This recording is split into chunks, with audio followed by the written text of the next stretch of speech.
كتاب الله دستوري كتاب الله دستوري وخير الخلق أسوتنا بسنته انجلى نوري لهدي الحق أرشدنا كتاب الله دستوري وخير الخلق أسوتنا بسنته انجلى نوري لهدي الحق أرشدنا كتاب الله دستوري وخير الخلق أسوتنا بسنته انجلى نوري لهدي الحق أرشدنا لزمت محاضن القرآن فذكر الله يسعدنا عرفنا إخوة الإيمان وللأخيار صحبتنا সবারই তালিকা করে নেওয়া উচিত কি কি দোয়া করব, কার কার জন্য দোয়া করব, কি কি বিষয় আল্লাহর কাছে চাইব। সব এগুলো আল্লাহর দরবার। আপনি আল্লাহর দরবারে এসেছেন, আল্লাহর ঘরে, আল্লাহর বাড়ি। আল্লাহকে কি বলবেন, আপনি আল্লাহর কাছে কি আদায় করবেন, ওগুলো আপনি বাজেট করে নিয়ে যাবেন। ওগুলো বাজেটভুক্ত দোয়াগুলো করবেন। এখানে চক্কর ভিত্তিক কোনো দোয়া নাই। তবে এই রুকনে ইয়ামানির বরাবর যখন আসবেন, এখানে স্পর্শ করাটা সুন্নাত। যদি স্পর্শ না করতে পারেন তাহলে ইশারাও করার দরকার নেই, আপনি অতিক্রম করতে থাকবেন। রুকনে ইয়ামানের বরাবর আসলে হাজরা আসওয়াদ পর্যন্ত একটা নির্দিষ্ট দোয়া আছে, সেটা সবার মুখস্থ, রব্বানা আতিনা ফিদ দুনিয়া হাসানাতান ওয়া ফিল আখিরাতি হাসানাতান ওয়া কিনা আযাবান নার। আর এই 3 চক্কর যখন দৌড়ানো শেষ, তখন আপনি নরমাল চলবেন, বাকি 4 চক্কর নরমাল চলবেন। এখান থেকে শুরু হয়েছিল, এখানেই শেষ হবে 7ম চক্কর। তারপরে মাকামে ইব্রাহিমের পিছনে এসে 2 রাকাত সালাত। প্রত্যেক তওয়াফ 7 চক্কর 2 রাকাত সালাত। এই দিয়ে একটা তওয়াফ, এক তওয়াফ সমান সমান 7 চক্কর 2 রাকাত সালাত। এখানে মাকামে ইব্রাহিমের পিছনে এসে সালাত পড়বেন, যত পিছনে আপনি জায়গা পান। তারপরে সেখানে 2 রাকাত সালাত পড়লেন। প্রথম রাকাতে সূরা ফাতিহার পর সূরা কাফিরুন, আর দ্বিতীয় রাকাতে সূরা ফাতিহার পর সূরা ইখলাস। বাস এভাবে সালাত আদায় করলেন। এরপরে আপনি জমজমের পানি পান করার থাকলে জমজমের পানি পান করবেন, সাথে যদি পানি পট থাকে, জমজমের পানি নিয়ে থাকেন, ওখানেই পান করে নিলেন। তারপরে আপনি আসবেন কোথায়? সাফা মারওয়া।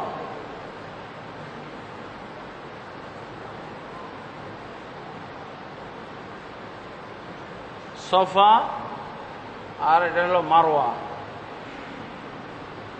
সফা মারওয়া পাহাড়। যাবেন 1 চক্কর, আসবেন আর 1 চক্কর। মাঝখানে হলো নীল বাতি। নীল বাতি আছে। এই যে একটু সফা পাহাড়ে উঠার পর কিবলামুখী হয়ে দাঁড়ানো, এবং এখানে ওই আয়াতটা পড়া সুন্নাহ, ইন্নাস সফা ওয়াল মারওয়াতা মিন শাআইরিল্লাহ ফামান হাজ্জাল বাইতা আও ইতামারা ফালা জুনাহা আলাইহি। তো এরপর বললেন আবদা বিমা বাদা আল্লাহ, আল্লাহ যেভাবে শুরু করেছেন আমিও শুরু করলাম। মানে আল্লাহ সফা পাহাড়ের কথা আগে বলেছেন, তাই আপনিও সফা পাহাড় দিয়ে আপনার সাই শুরু করতে যাচ্ছেন। তারপরে এই সফা পাহাড়ে কিবলামুখী হয়ে দোয়া করা সুন্নাত, হাত তুলে দোয়া করা সুন্নাত একাকী। আর তাওহীদের দোয়াগুলো আগে করা উচিত। যে কোনো দোয়া করবেন আপনার বাজেটভুক্ত দোয়া, তার আগে তাওহীদের দোয়া। তাওহীদের দোয়া কোনগুলো? যেগুলোতে লা ইলাহা ইল্লাল্লাহ আছে, লা ইলাহা ইল্লাল্লাহু ওয়াহদাহু লা শারীকা লাহু লাহুল মুলকু ওয়া লাহুল হামদু ওয়া হুয়া আলা কুল্লি শাইইন কাদির। এই দোয়াগুলো পড়লেন।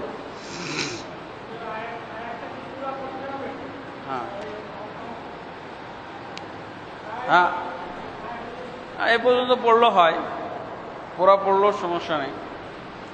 তারপরে আপনি নীলবাতিতে দৌড়াবেন। নীলবাতি যখন সফাতে দোয়া করে আবার মারওয়ার দিকে যাওয়া শুরু করেছেন, ডান দিক দিয়ে যাচ্ছেন, আপনি ডানে বামে দেখবেন, উপরে দেখবেন নীলবাতি। নীলবাতির জায়গাটা দৌড়ানো সুন্নাত।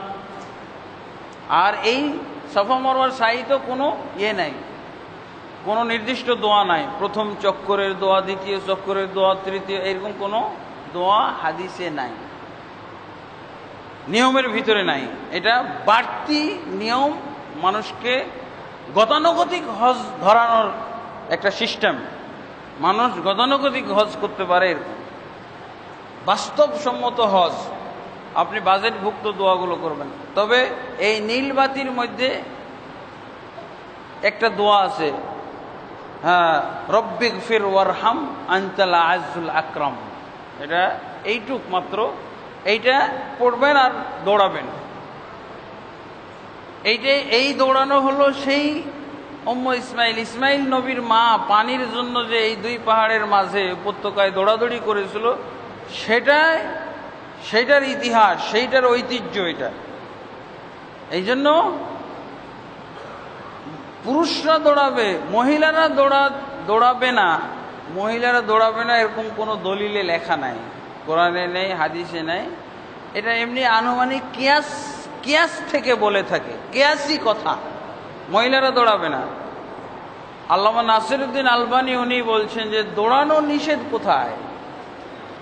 যেই সুন্নত জারি হলো মহিলার দ্বারা, সেই মহিলাই দৌড়াবে না, পুরুষরা দৌড়াবে না। তো সেই ক্ষেত্রে মহিলারাও যদি একটু দৌড়ায় তাহলে পুরোপুরি সুন্নত আদায় হয়। আমার খুব চমৎকার লাগছে কথাটা, যে এই সুন্নত জারি হয়েছে মহিলার দৌড়াকে কেন্দ্র করে, মহিলা দৌড়াবে না। যদি দলিল থাকতো যে মহিলাদের দৌড়ানো নিষেধ, তাহলে তো ঠিক ছিল, কিন্তু মহিলাদের দৌড়ানো নিষেধ নাই, অথচ মহিলাদের দৌড়াইতে আমরা নিষেধ করি। হ্যাঁ, এটা অযৌক্তিক উনি বলছেন। তা আমার পছন্দ লাগছে কথাটা। তো আমি তো মহিলা নিয়ে যাই নাই এখনো, তাহলে নিয়ে গেলে একটু হালকা দৌড়াই নেব ইনশাআল্লাহ। তো এখানে এই দোয়া, যাবেন এক চক্কর, আসবেন এক চক্কর, এভাবে মারওয়াতে যেও কিন্তু কিবলামুখী হয়ে তাওহীদের দোয়া এবং অন্যান্য দোয়া আপনি পড়বেন। সপ্তম চক্কর শেষ হবে কোথায়? মারওয়াতে যে। তারপরে কি করবেন? মারওয়াতে যে এরকম দোয়া করলে সংক্ষিপ্ত দোয়া, অথবা দোয়া না করেই আপনি চুল কাটার প্রস্তুতি নেবেন।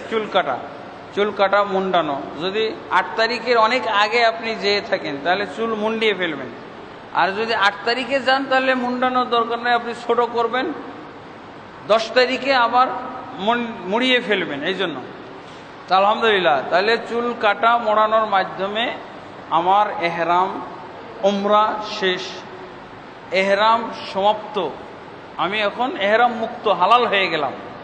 হ্যাঁ, গোসল টোসল করে নর্মাল পোশাক পরে মক্কাতে অবস্থান করব যতদিন 8 তারিখের আগে। শুধু আমি মসজিদুল হারামে সালাত পড়ব আর নফল তওয়াফ করব, আর কোনো উমরা করব না। একাধিক উমরা করা নিজের জন্য বা বাবার জন্য, মায়ের জন্য, শ্বশুরের জন্য, শাশুড়ির জন্য, স্ত্রীর জন্য, শালিশালার জন্য সব হারাম। আর কোনো উমরা থাকবে না। আর উমরা করলে আল্লাহর গজবের মধ্যেও পড়তে পারে, উমরা করতে করতে অসুস্থ হয়ে আর হজই করতে পারবে না। এটা এরপরে উমরা করা হলো বেদাত, জঘন্যতম বেদাত, হজ নষ্টকারী বেদাত। হজ নষ্ট এইভাবে না যে ওই উমরা করলেই হজ নষ্ট হয়ে যাবে, আমাদের আবার কোনো আলেম এভাবে বলেন, কিন্তু এইভাবে না যে সে উমরা করতে করতে অসুস্থ হয়ে আর হজই করতে পারল না। এক হাজি বলতেছে আর সহ্য হয় না, মাথায় যে বারবার চাষে না, চাষতে জলে, যখন মাথা জ্বলা শুরু করেছে তখন তার উমরা বন্ধ হয়েছে। মাথা যতক্ষণ পর্যন্ত রক্ত না বাইর হয়েছে, জ্বলা শুরু না হয়েছে, ততক্ষণ পর্যন্ত উমরা চলতেই থাকে। আল্লাহ হেফাজত করুন, বেদাত আমরা করব। এরপরে আমরা 8 তারিখের জন্য প্রশ্নোত্তরের সময় আছে, ইনশাআল্লাহ প্রশ্নোত্তরের সময় দেওয়া হবে। এবার তাহলে আমাদের উমরা শেষ। এখন জি নাস্তা মেহমানরা খাইছে তো, হাজি সাহেবরা, বাস আমার পক্ষ থেকে খাওয়া হয়ে গেছে। হ্যাঁ, কি হয়েছে? আচ্ছা, আলহামদুলিল্লাহ। এখন আমরা উমরা পর্ব শেষ করার পর হজ পর্ব নিয়ে আলোচনা করতে যাচ্ছি। পদ্ধতি,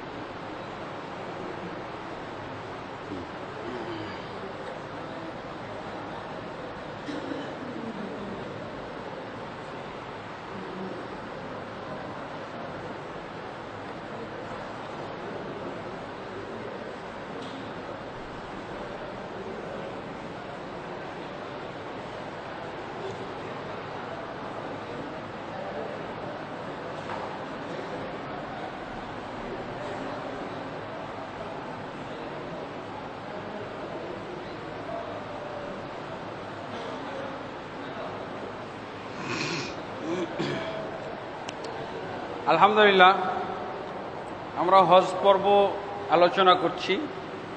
জিলহজের 8 তারিখ আসলে হজ্জের জন্য আবার এহরাম বাঁধতে হবে। সে আগের নিয়মে গোসল করে, অজু করে, পরিষ্কার পরিচ্ছন্ন হয়ে, হজ বা উমরার কিন্তু কোনো নামাজ নাই।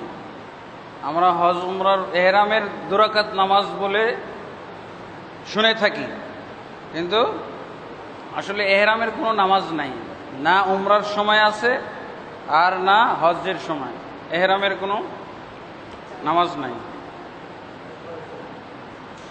আমরা গোসল করে, অজু করে এহরাম বাঁধবো যার যার জায়গা থেকে। হোটেলটাই হলো মিকাত, যেখানে আমরা আছি ওখানে। হজ্জের জন্য কোনো মিকাত নাই, কারণ আমরা তো মক্কার ভিতরে হারাম এলাকায় এসে গেছি। মিকাত তো সব হলো হারামের বাইরে। এখন আমি এহরাম বাঁধবো, বলবো কি লাব্বাইক হাজ্জান আল্লাহুম্মা লাব্বাইক, লাব্বাইক লা শারীকা লাক লাব্বাইক, ইন্নাল হামদা ওয়ান নি'মাতা লাকা ওয়াল মুলক লা শারীকা লাক।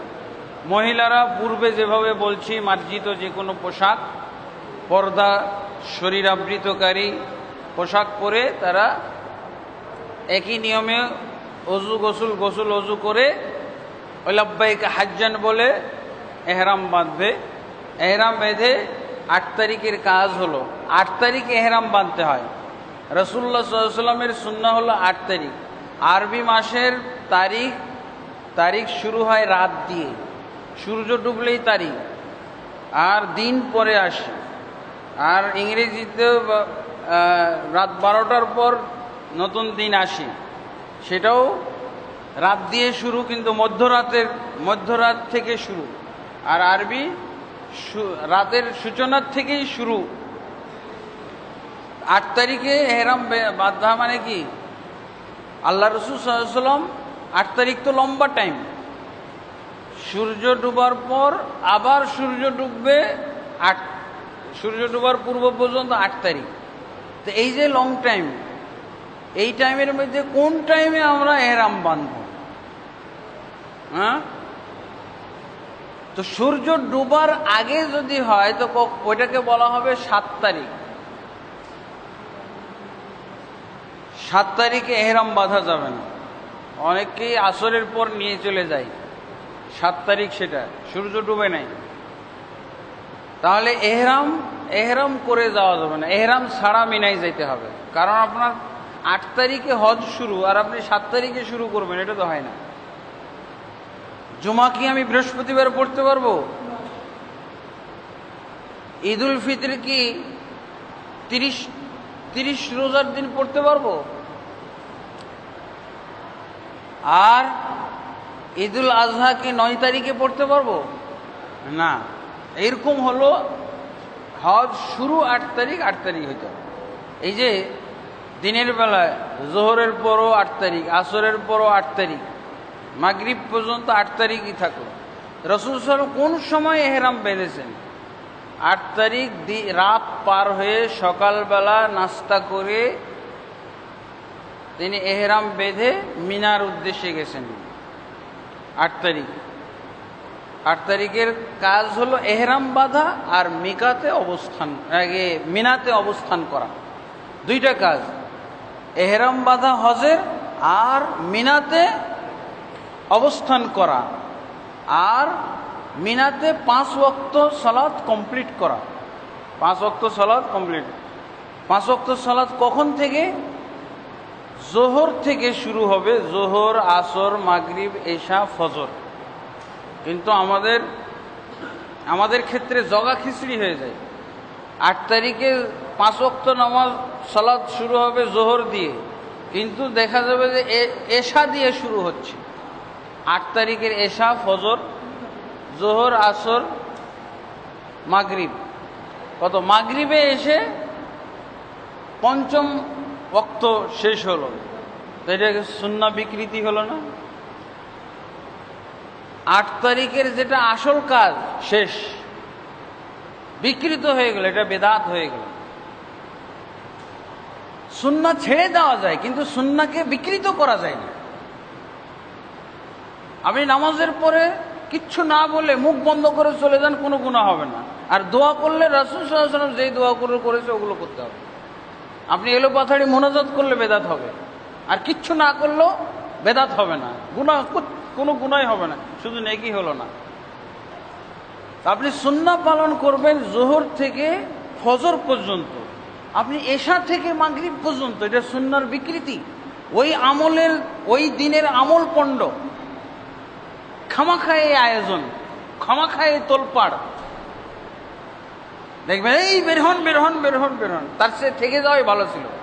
মক্কাতে থেকে যে একবার আরাফাতে যাবেন।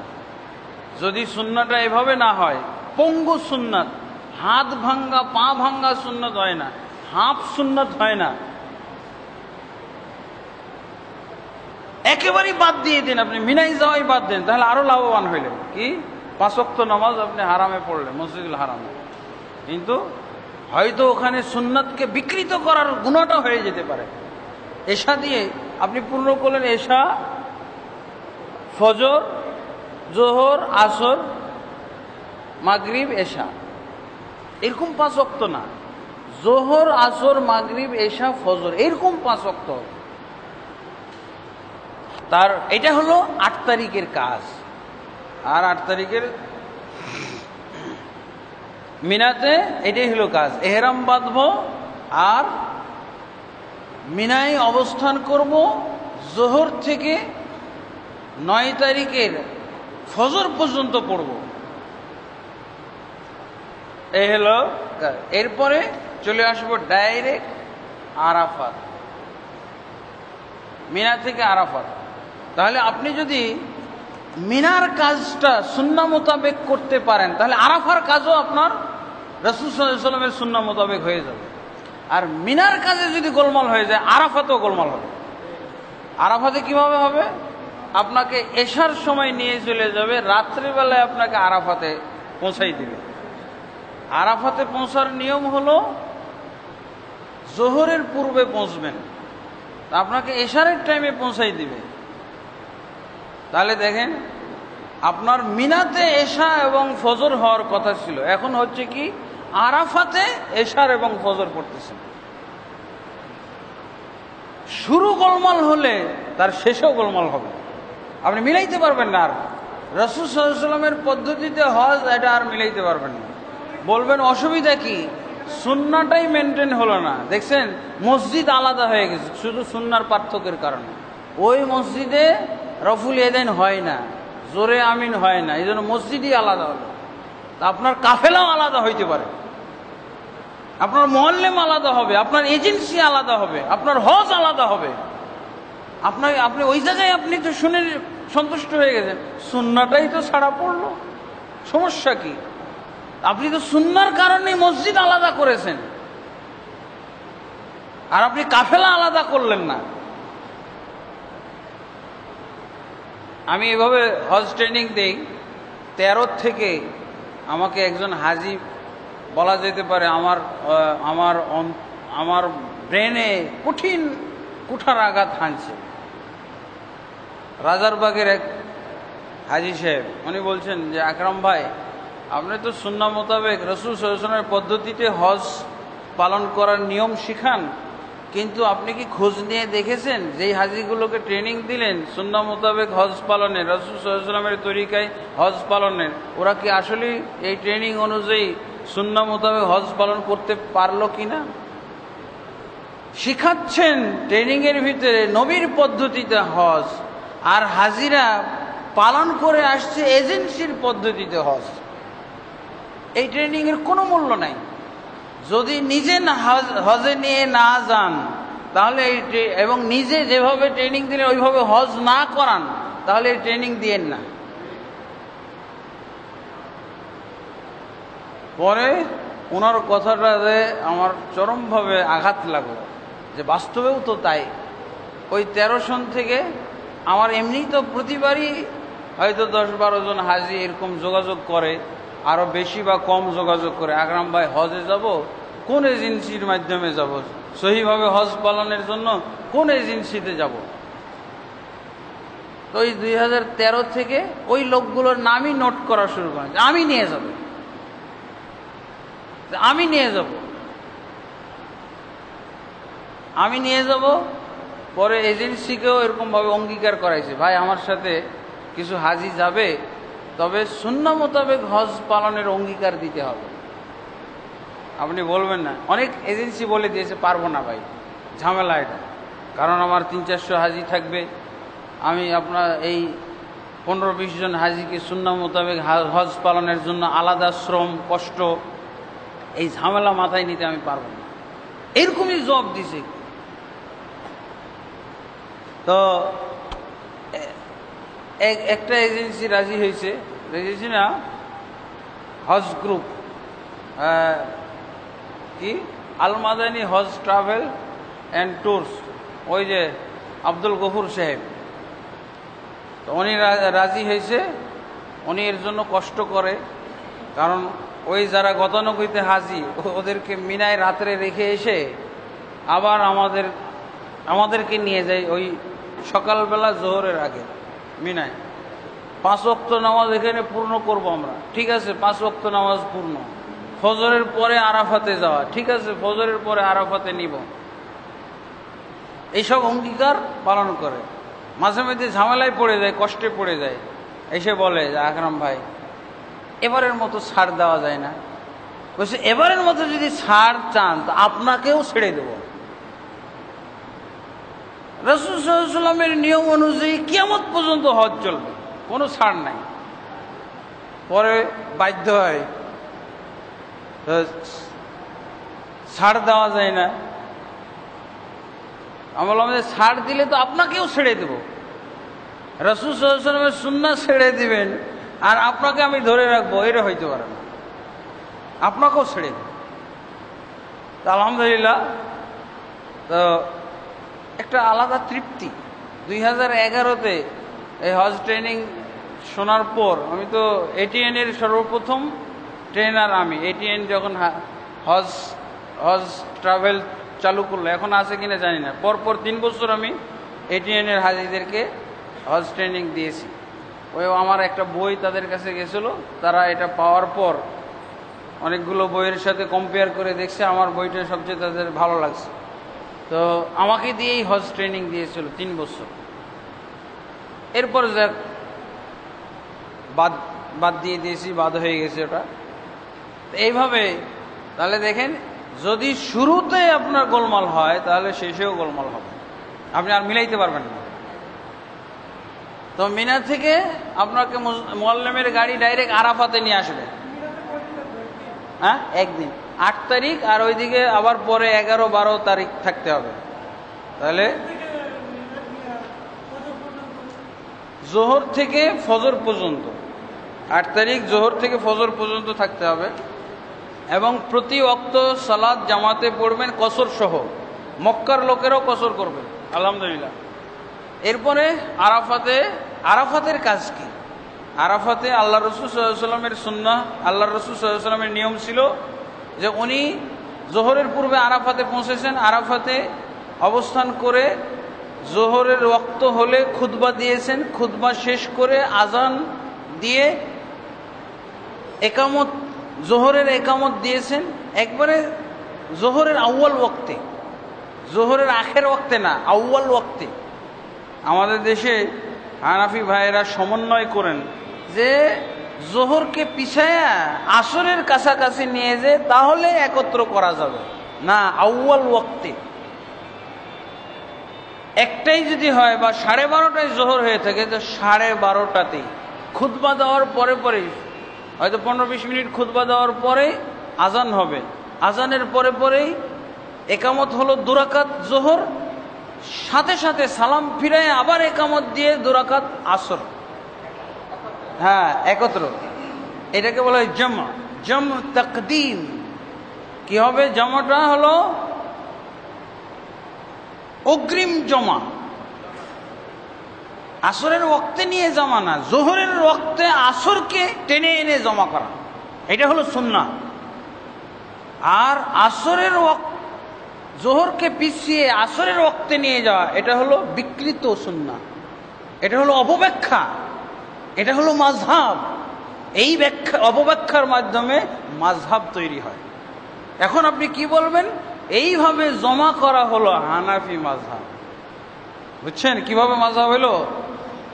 আপনি রাসূল সাল্লাল্লাহু আলাইহি ওয়াসাল্লামের সুন্নাহ আউয়াল ওয়াক্তকে পিছিয়ে নিয়ে গেলেন একেবারে জোহরের লাস্ট ওয়াক্তে, তারপরে জোহর পড়তে পড়তে আসর ঢুকে গেল, এরপরে আপনি আসর পড়লেন। এটা এই যে এই অ্যাসেম্বলিংটা, এই সেটিংটার মাধ্যমে মাযহাব হলো। এটা হলো হাদিস আর এটা হলো মাযহাব। বুঝা গেছে? এটাকে বলা হয় জামে সুরি। ওরা বলে এটা হলো দৃশ্যত জমা, জমার সুরত, কিন্তু আসলে 2 ওয়াক্ত জমা করা হয় নাই। জোহরের লাস্ট ওয়াক্তে পড়া হয়েছে আর আসরকে আসরের ফার্স্ট ওয়াক্তে পড়া হয়েছে। এটাকে জামে সুরি বলা হয়। এটা হলো চিত্রটা জমার,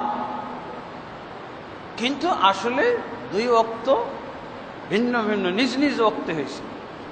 এটা হলো অপব্যাখ্যা, এটা হলো বিকৃতি, এটা হলো সুন্নাহ অবস্থানচ্যুত করা, সুন্নাহকে তার অবস্থান থেকে বিচ্যুত করা হয়েছে। এভাবে এই দিনে এই ব্যতিক্রমগুলো হলো সুন্নাহ। আসরের ওয়াক্তের আগেই আপনি জোহরের ওয়াক্তে আসর পড়েছেন, এটা হলো নেকি বেশি, এটা হলো সুন্নাহ। আর আসরের ওয়াক্তে আসর পড়া, এটা হলো বেদাত। এটা কি বেদাত?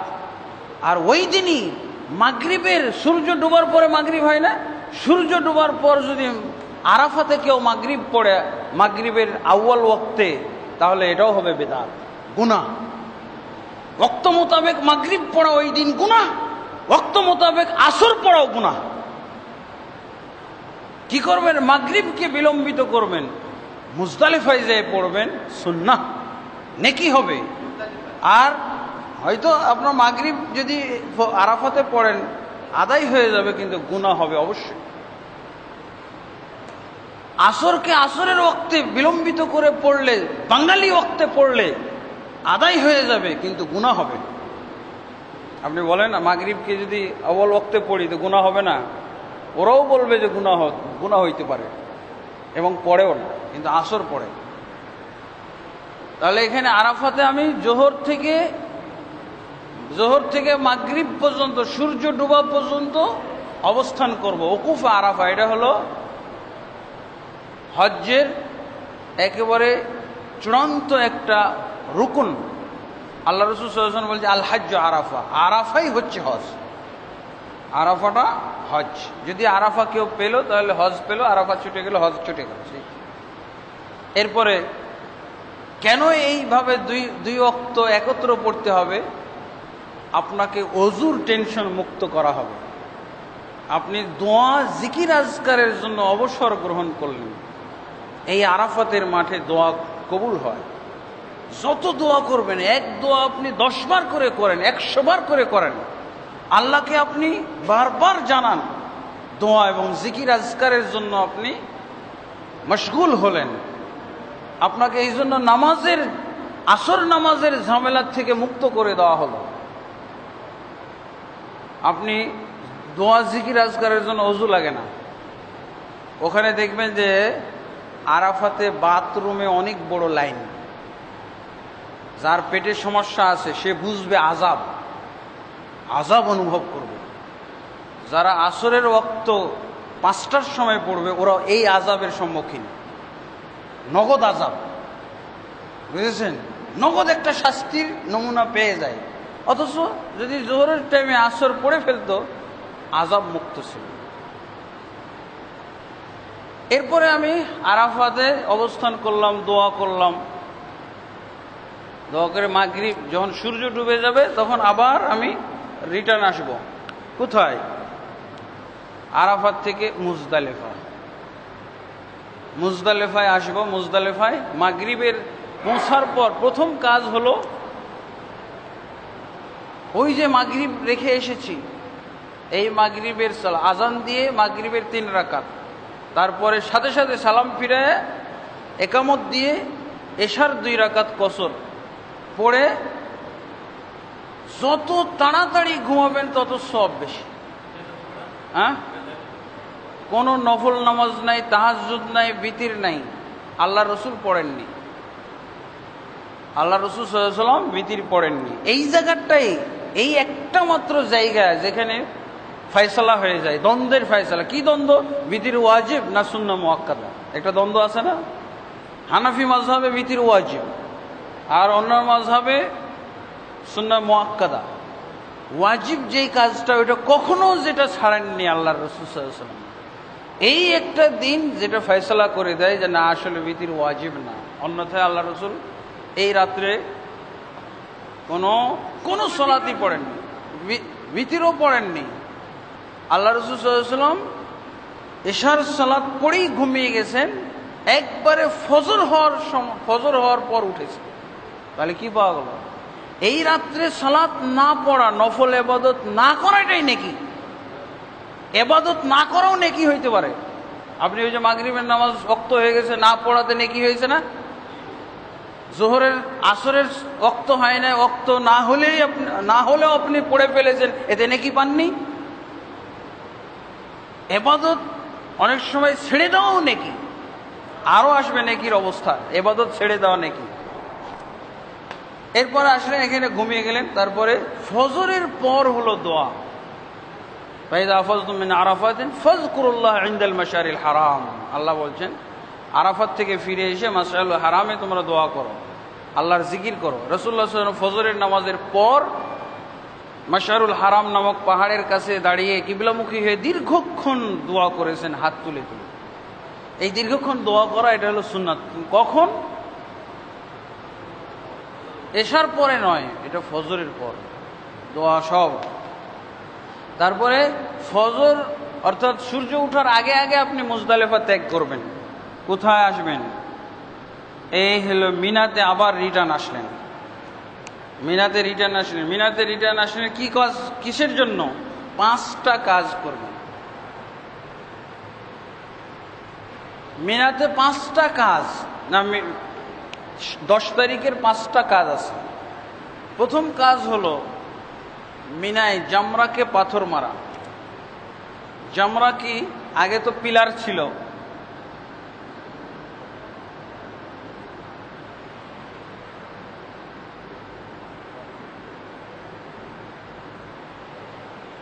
হ্যাঁ, পিলারকে পাথর মারা।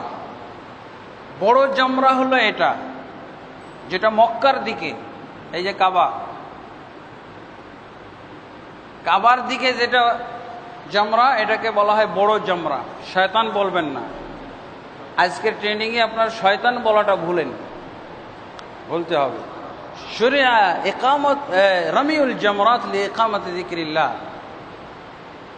জামরাতে পাথর নিক্ষেপ এটা শরীয়ত সম্মত করা হয়েছে আল্লাহর জিকির কায়েম করার জন্য।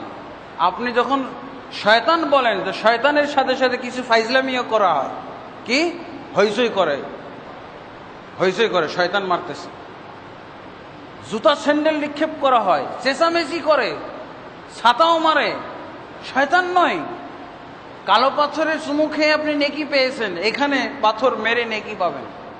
এখানে পাথর মেরে, পাথরকে চুমু খেয়ে নেকি নিয়েছেন, আর এখানে পাথরকে পাথর মেরে নেকি নিবেন। হ্যাঁ, কারণ আল্লাহ রসুল সাল্লাল্লাহু আলাইহি ওয়াসাল্লাম পাথর মেরেছেন এই জন্য। কারণ এটা এক নম্বর কারণ হলো এটা। আর আরো কারণ হইতে, ওগুলো কারণের কারণ। কেন রাসূল সাল্লাল্লাহু আলাইহি ওয়াসাল্লাম পাথর মারলেন? এই কারণের কারণ বলা হয় ইব্রাহিম নবী পাথর মেরেছিলেন। এটা আমাদের দেখার দরকার নেই। আল্লাহ রাসূল সাল্লাল্লাহু আলাইহি ওয়াসাল্লাম কি বলেন? শরিয়া রামিউল জামরাত লিইকামাতি যিকরিল্লাহ। জামরাতে পাথর নিক্ষেপ করা শরীয়ত সম্মত করা হয়েছে আল্লাহর জিকির কায়েম করার জন্য। আল্লাহর জিকির কিসে? আমরা পশু জবাই করি, এতে কি আল্লাহর জিকিরের জন্য পশু জবাই করি। বিসমিল্লাহ আল্লাহু আকবার, শেষ আমার 1 লাখ টাকার গরু। আল্লাহ কি চাইলেন এখান থেকে? ওই বিসমিল্লাহ আল্লাহু আকবার, এটা হলো আল্লাহর উদ্দেশ্য। আর আমার টাকা গেল কত? 1 লক্ষ টাকা, পশুটা জবাই করলাম। আল্লাহ চান কি? ইকামত যিকরিল্লাহ, আল্লাহর জিকির কায়েম করার। এখানেও আমি পাথর নিক্ষেপ করছি, বিসমিল্লাহ আল্লাহু আকবার বলে যে পাথরটা মারলাম, এটা হলো আল্লাহর উদ্দেশ্য। অতএব এখানে আল্লাহর জিকিরের জায়গায় চেঁচামেচি কেন? আর এটা শয়তান কেন? শয়তান কোথাও নাম নাই। শয়তান বললে দেখা যায় শয়তানি করতে ইচ্ছে করে, শয়তান বলা যাবে না। জামরা, জামরা উলা, জামরা উস্তা, জামরা সুগরা, মিনার দিকে যেটা ছোট জামরা, এইভাবে। তাই এখানে 5টা কাজ আমি করব। 1 নম্বর হলো পাথর মারা। আর এটার নিয়ম হলো সূর্য ওঠার 10 তারিখ সূর্য ওঠার পর জোহরের পূর্ব পর্যন্ত মারা উত্তম। শুধুমাত্র এটাকে আমরা মারব। 10 বড় জামরা, 7টা পাথর। কোন জায়গায় দাঁড়িয়ে? এই যে এখানে, এখানে দাঁড়িয়ে। মিনা ডাইনে থাকবে আর কাবা বামে থাকবে, এরকম অবস্থানে। আমি উত্তরমুখী, আমাদের দিকটা ঠিক আছে, কিন্তু এই মসজিদে দাঁড়িয়ে এই মুখী হয়ে দাঁড়া। এখানে 7টা পাথর মারলাম। আর জায়েজ আছে জোহরের পরেও মারা। যাদের সাথে মহিলা আছে, যারা ভিড়কে ভয় পায়, তারা জোহরের পরে মারুক। উত্তম হলো জোহরের আগে, সূর্য ওঠার পর জোহরের আগে। একটা কাজ হলো। দ্বিতীয় কাজ হলো কুরবানি করা। কুরবানি যদি কেউ টাকা জমা দিয়ে থাকেন, তাহলে আর সিরিয়াল আপনার দেখার দরকার নেই। হ্যাঁ, না, এখানে কোনো দোয়া নেই, আজকের দিন দোয়া নেই, ওইটা 11-12 তারিখে। তারপরে তৃতীয় কাজ হলো চুল মুন্ডানো। চতুর্থ কাজ হলো কাবা শরীফের তওয়াফ করা, এই যে কাবা শরীফের তওয়াফ করা। আর পঞ্চম কাজ হলো সাফা মারওয়া সাই করা।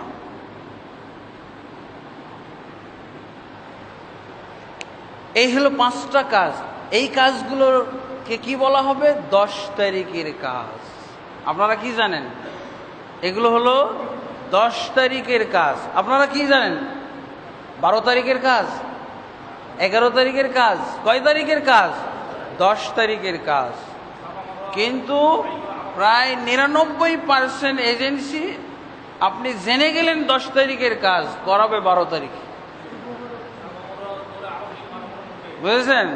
99% এজেন্সি আপনাকে করাবে 10 তারিখের কাজ। আপনি শুনে গেলেন ট্রেনিংয়ে, এসে আপনি বলবেন না কই ট্রেনিং মতো হজ হয় নাই। এজেন্সির নিয়মে হইল 12 তারিখে করাবে।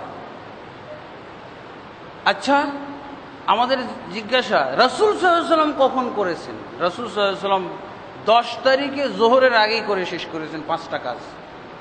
এবার আপনি তো বিপদে পড়ে যাবেন যদি রাসূলের সাথে আপনার হজ না মিলে, যদি আল্লাহ গ্রহণ না করে। গ্রহণ হলো কি না হলো এটা তো কিয়ামতের দিন বুঝবো আমি।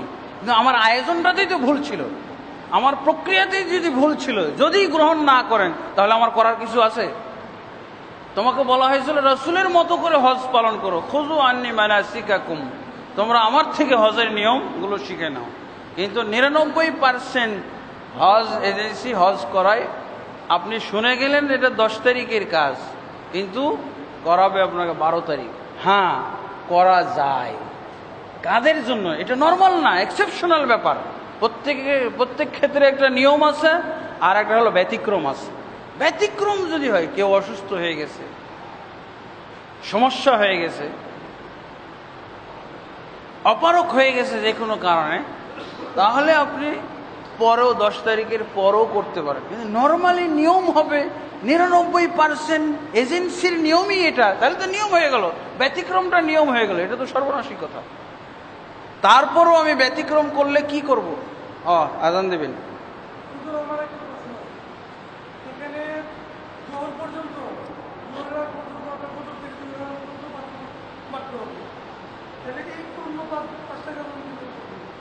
এই তো আপনি ফজরের পরে পরে করেন, সূর্য ওঠার পরে। না না না, আপনার পাথর মারতে 2 মিনিট, 2 মিনিট লাগলো। সূর্য ওঠার পর জোহরের পূর্ব। না এটা না না, এটা আপনি তো মাথা তো 10 তারিখের মাথা মুন্ডন তো আপনি করলেন কি 7 পাথর। আচ্ছা আজানটা হোক।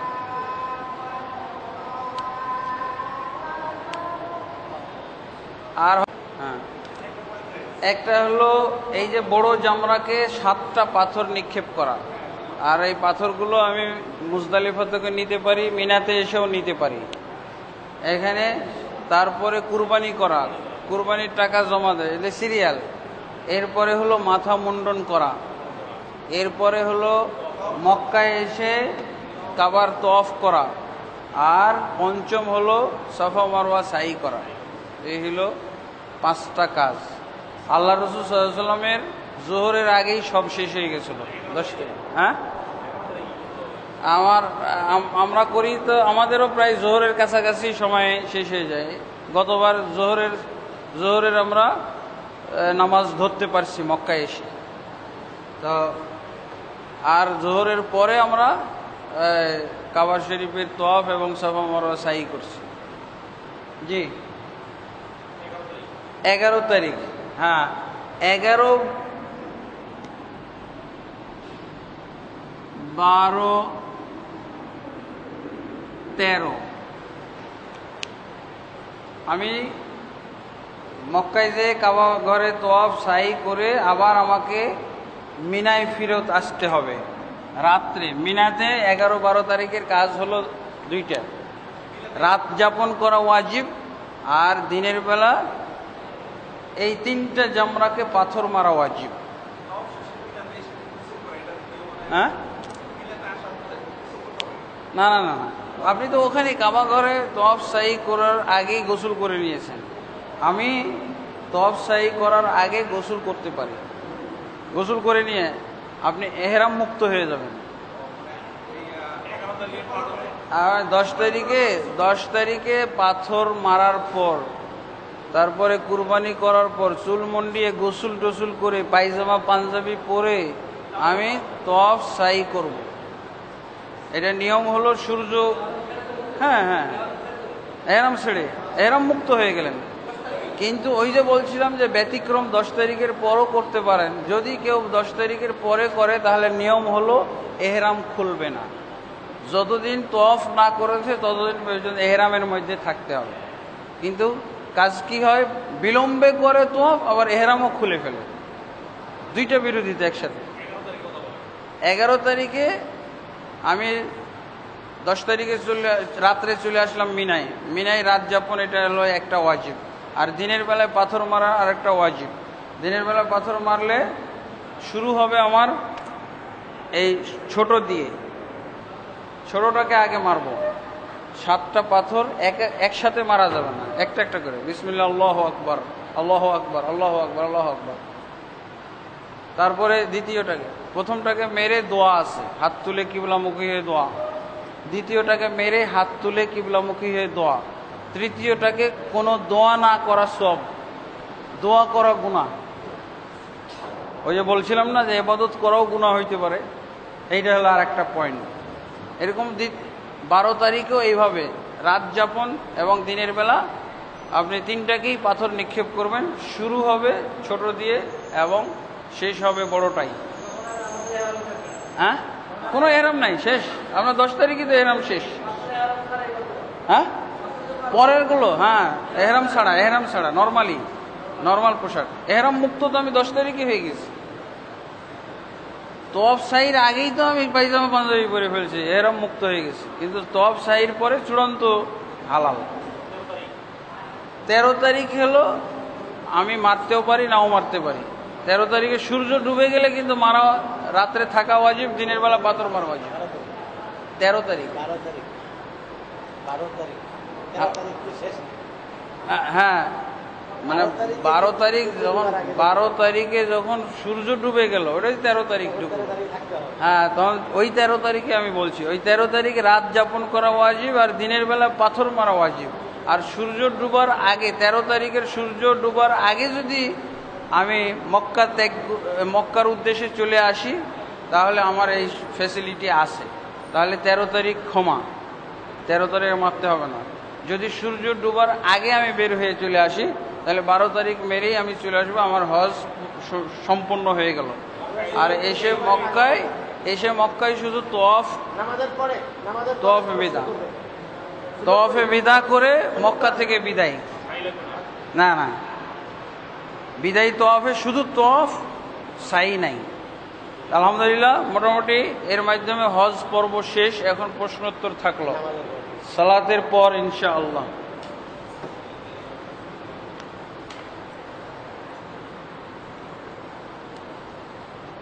আলহামদুলিল্লাহ, একজন হজযাত্রী, আপনি হজে যাচ্ছেন এবার?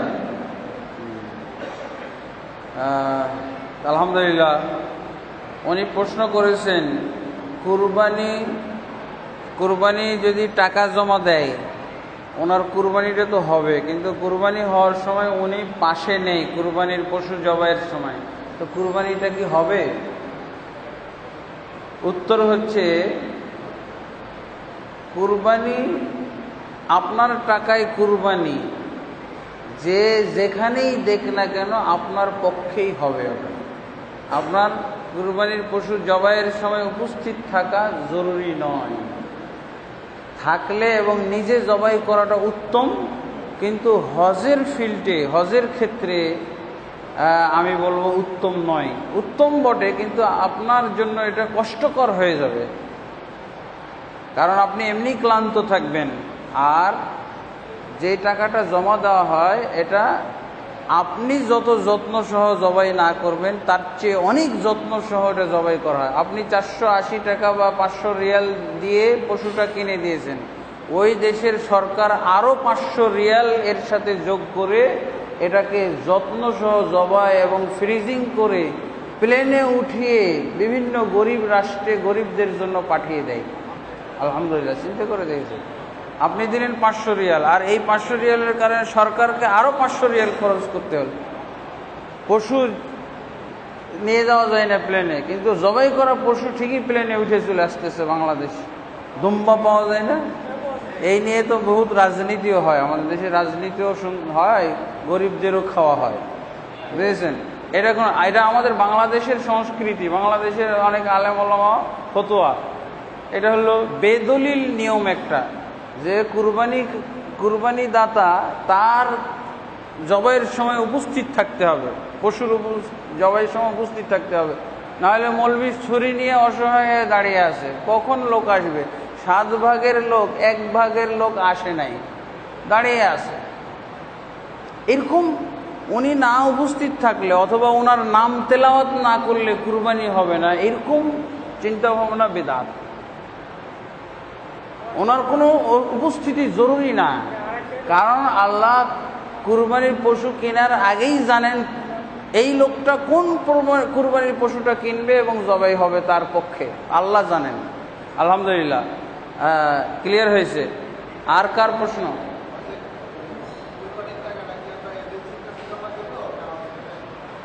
কুরবানির টাকাটা আপনি ওই দেশের যে ব্যাংকের বুথ আছে, কুরবানি কুরবানি কুরবানি করে খালি বলতেই আছে অনবরত, তোতা পাখির বুলির মতো। হ্যাঁ, ওখানে বুথে জমা দিয়ে দিবেন, বাস আপনাকে একটা কুপন দিবে তাহলে। আর একটা সরাসরি যদি এজেন্সি আমানতদার হয়, এজেন্সির লোক আমানতদার হয়, তো তার মাধ্যমে কিনে দিতে পারেন, তার মাধ্যমে। কিন্তু কুপনটা সংগ্রহ করা জরুরি, কারণ অনেক কেলেঙ্কারি হয়, তো সবাই তো একরকম আমানতদার না, অনেকেই খেয়ানতও করে। আমরা 10 জনের টাকা, 20 জনের টাকা, 50 জনের কুরবানির টাকা জমা নিয়েছেন, অনেক টাকা হয়ে গেছে, এটি রেখে দিলে তো ভালো কাজ হবে, বাড়িতে যে বাড়ি কমপ্লিট করা যাবে। বাস রেখে দিল। তো এরকম অনেকে থাকতে পারে, আপনি সুযোগটা দিলেন না। হ্যাঁ, অনেক সময় সুযোগ পাওয়ার কারণে নেই। তো যাই হোক, আমানতদার হলে তার মাধ্যমে দিতে পারেন, আলহামদুলিল্লাহ। হ্যাঁ, আপনি জমা দিবেন, জমা দিলে বেশি নিরাপদজনক। আর যেটা নিজে আপনি জবাই করলেন, নিজেও জবাই করা যায়। অনেকেই ইমানের তাগিদে বেশি সুন্দর হজ, বেশি সুন্দর কুরবানি করতে যে কি হয়, আরো নষ্ট হয়। এটা কুরবানির পশু আপনি যেটা নিজে কুরবানি করবেন, ওটা কিন্তু হোটেলওয়ালারা স্টক করে সারা বছর বিক্রি করে। আপনি তো চাইছিলেন গরিব মিসকিনেরা খাবে, ওটা দিয়ে হোটেল ব্যবসায়ীদের কাজ হয়, মাংনা তারা পেয়ে গেল। আর কুরবানির পশুর গোশত নিজে খাওয়া সুন্নাত, কিন্তু সেখানে যদি আপনি কোনো কায়দা করতে পারেন, এটা অনেক সময় এই যে এজেন্সির যারা মোয়াল্লেম আছে, কি বলে, সংশ্লিষ্ট কর্মচারী কর্মী আছে, এদের মাধ্যমে যদি আপনি এই ব্যবস্থা করতে পারেন, সম্ভব, খাইতে পারবেন। জি, তো হ্যাঁ, কুরবানির আগে আমরা তো বলেছি, এই যে 10 তারিখে আপনি কাবা শরীফ তওয়াফ এবং সাফা মারওয়া সাই করে আবার মিনায় ফিরে আসলেন না, মিনায় ফিরে আসলেন, এই জায়গায় হলো আপনার ওই সাফা তওয়াফ সাইর আগেই আপনি তো চুল মুন্ডিয়ে ফেলেছেন, গোসল করেছেন, ওইটাই আর লাগবে না। ওমরার সময় একবার করেছেন, আর হজের সময় হলো 10 তারিখে পাথর মারার পর, কুরবানি করার পর, অথবা পাথর মেরেই আপনি চুল মুন্ডিয়ে ফেলবেন যদি টাকা জমা দেওয়া থাকে। তারপরে আপনি গোসল করে কাবা শরীফের তওয়াফ, সাফা মারওয়া সাই নর্মাল পোশাকে করবেন। হ্যাঁ হ্যাঁ, জি জি জি, আপনার আর সিরিয়াল দরকার নাই। সিরিয়াল রক্ষা করাটা ওয়াজিব নয়, সিরিয়াল রক্ষা করা ওয়াজিব নয়, উত্তম। সিরিয়ালে উলট পালট হলেও কোনো সমস্যা নাই, বুঝেছেন, আগে পিছে হলেও। কুরবানি তো 3 দিনই করা যায়, 11, 12, 13 তারিখ কুরবানি করা যায় না, সেই ক্ষেত্রে তার সিরিয়াল থাকলো না, আপনি যদি তৃতীয় দিন করতে চান। আলহামদুলিল্লাহ।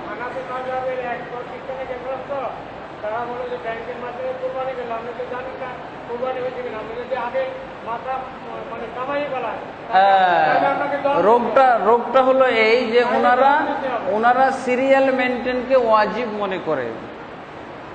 হ্যাঁ, আর এর মাধ্যমে এটা তারা মাযহাব বানাইছে।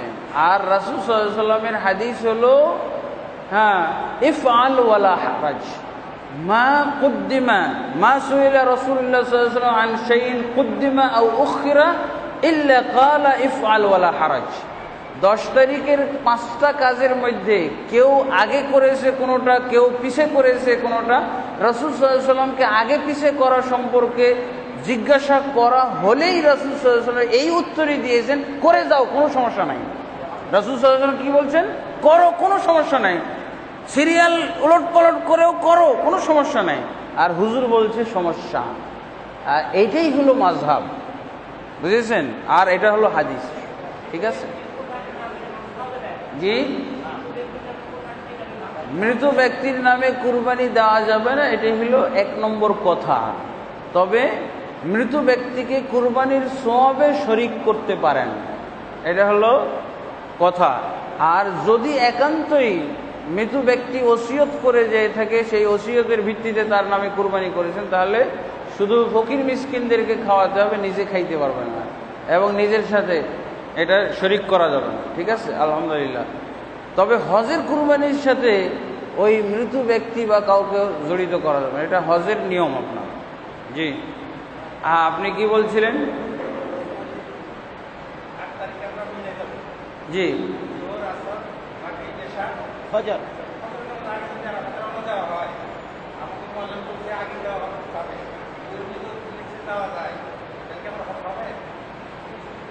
হজ তো হয়ে যাবে, কারণ সুন্নাহর উলট পালট করলে হজ আপনার হবে না এরকম কথা নাই। তবে আপনার সুন্নাহ মোতাবেক হজ হলো না, রাসূল সাল্লাল্লাহু আলাইহি ওয়াসাল্লামের নিয়ম অনুযায়ী হজটা হলো না।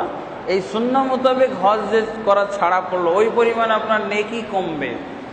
হ্যাঁ, আর এটা বেদাত হলো, ছোট বেদাত হবে। জি,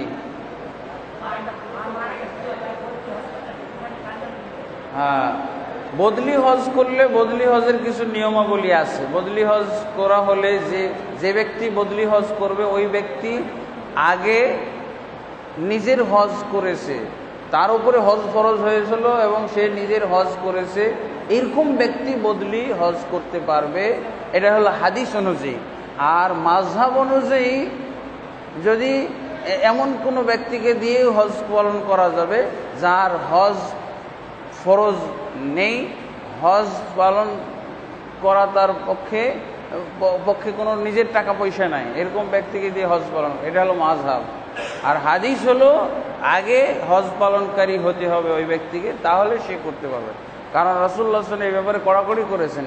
এক ব্যক্তিকে দেখলেন যে সে তার ভাইয়ের পক্ষ থেকে লাব্বাইক লাব্বাইক বলতেছে, আল্লাহ রাসূল গরজ অনুভব করলেন যে এই লোকটা তার সুব্রমার পক্ষ থেকে লাব্বাইক বলতেছে, যে সুব্রমার পক্ষ থেকে লাব্বাইক বলতেছে, যে নিয়ম অনুযায়ী বদলি হজ করতেছে কিনা। আল্লাহ রাসূল সাল্লাল্লাহু আলাইহি ওয়াসাল্লাম তাকে জিজ্ঞেস করলেন, এই লোক সুব্রমার পক্ষ থেকে লাব্বাইক, সুব্রমা কি জিনিস, কে? বলছে সুব্রমা আমার ভাই, তার পক্ষ থেকে আমি হজ পালন করতেছি। বলছে তুমি কি আগে নিজের হজ করেছো? বলছে না। তাহলে তুমি সুব্রমা বাদ দিয়ে দাও, এখন এই হজটাকে নিজের জন্য পালন করো। হ্যাঁ, নিজে দেখছেন আল্লাহ রাসূল সাল্লাল্লাহু আলাইহি ওয়াসাল্লাম তার এহরাম চেঞ্জ করে দিলেন, নিয়তি চেঞ্জ করে দিলেন। তো সেই ক্ষেত্রে আর কিভাবে সুযোগ হয় যে এমন ব্যক্তি হজ পালন করবে? দেখা যায় যে বদলি হজের ব্যবসা চলতেছে, ইমাম সাহেব খুঁজে বেড়াইতেছে কোথায় বদলি হজ, কোথায় বদলি হজ। এমনকি একজনে 5 জনের বদলি হজও করে, নাউজুবিল্লাহ। হ্যাঁ, বদলি হজ ব্যবসা শুরু হয়ে গেছে। না, ইমাম সাহেব যার সামর্থ্য নেই হজ পালন, ও কখনো বদলি হজ করতে পারবে না। ও সারা জীবন ইমাম, বদলি হজ করতে পারবে না।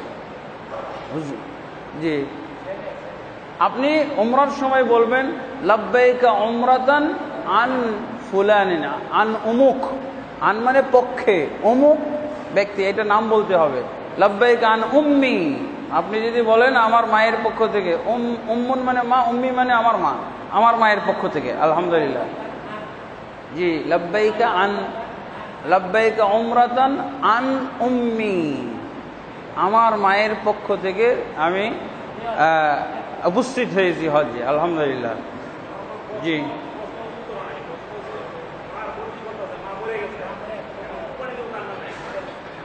কুরবানি হজের নিয়ম কুরবানি, এটা তো মায়ের নামে না, এটা হলো হজ্জের কুরবানি। তো এটা তো মায়ের কুরবানি না, এটা হলো হজ্জের কুরবানি।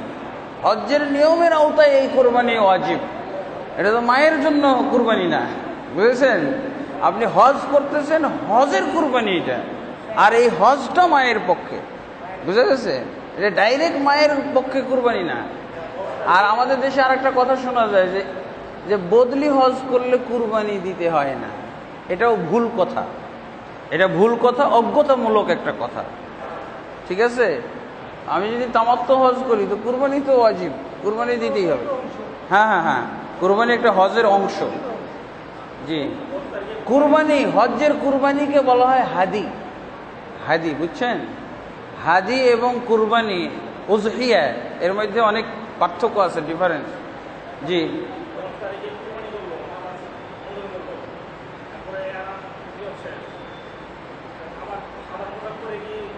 হ্যাঁ হ্যাঁ হ্যাঁ, নর্মাল। যদি সূর্য ডুবার আগে করে ফেল, 10 তারিখ থাকতে থাকতে যদি করেন, আপনি নর্মাল পোশাক পরেই করতে পারবেন। ঠিক আছে, আলহামদুলিল্লাহ। আমাদের শহীদুল্লাহ খান মাদানী সাহেব চলে আসছেন।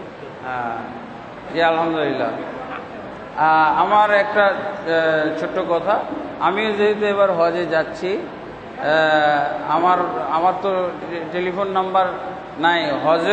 হজেও আমি এভাবে দার্স দিয়ে থাকি, মিনার মাঠে দার্স দিই, মুজদালিফায় দিই, তারপরে আরাফাতে, তারপরে মিনাতে 11, 12, 13 তারিখ। এখানে বিভিন্ন এজেন্সির হাজিরাও আসে যারা ঠিকানা পায়।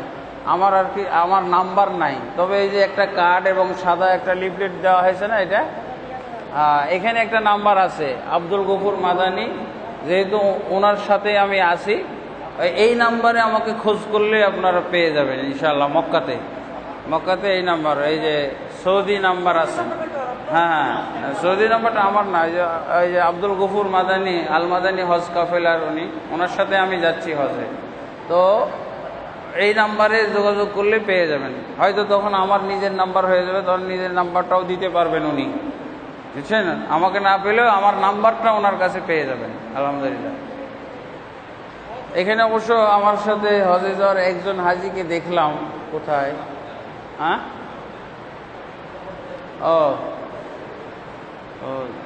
ও দুইজন আছে। ওই যে আবু তাহের একজন, আর এই যে এখানে একজন। হ্যালো, আপনার বাসাটা কোথায়? এখানে কাছেই না? হ্যাঁ, জয়দেবপুর তো এটাই।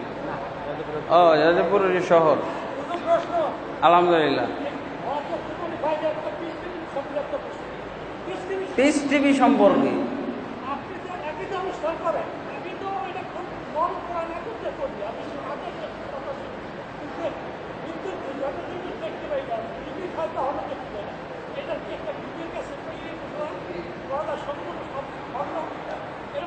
এটা আসলে আমার বাসায় টেলিভিশন নাই, এটার কোনো প্রক্রিয়াও আমার কাছে জানা নাই। তবে শুনছি যে এই টেলিভিশনে প্রচারিত অনুষ্ঠানগুলো ভিডিও করে রাখা যায়।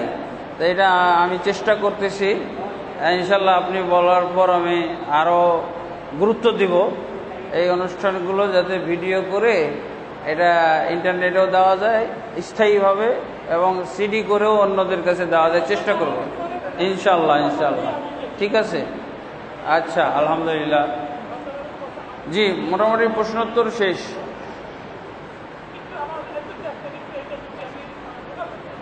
ঠিক আছে,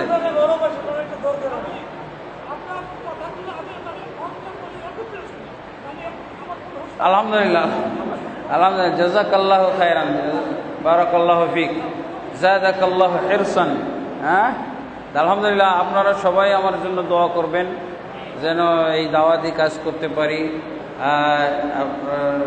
হাজিদের মুসলমানদের সেবা খিদমত করতে পারি, দ্বীনি সেবা দিতে পারি। আপনাদের জন্য দোয়া করি, আল্লাহ তাবারক ওয়া তাআলা আপনাদের এই হজ ইবাদতকে সহজ করে দিক এবং সঠিকভাবে আদায় করার তৌফিক দান করুন এবং কবুল করুন। আল্লাহুম্মা আমিন। আস্তাগফিরুল্লাহ লি ওয়া লাকুম ওয়া লিসাইরিল মুসলিমিন ফাস্তাগফিরুহু ইন্নাহু হুয়াল গফুরুর রহিম। সুবহানাকাল্লাহুম্মা ওয়া বিহামদিকা আশহাদু আল্লা ইলাহা ইল্লা আনতা আস্তাগফিরুকা ওয়া আতুবু ইলাইক। আসসালামু আলাইকুম ওয়া রাহমাতুল্লাহি ওয়া বারাকাতুহু। লা ইলাহা ইল্লাল্লাহ, লা ইলাহা ইল্লাল্লাহ, লা ইলাহা ইল্লাল্লাহ, মুহাম্মাদুর রাসূলুল্লাহ।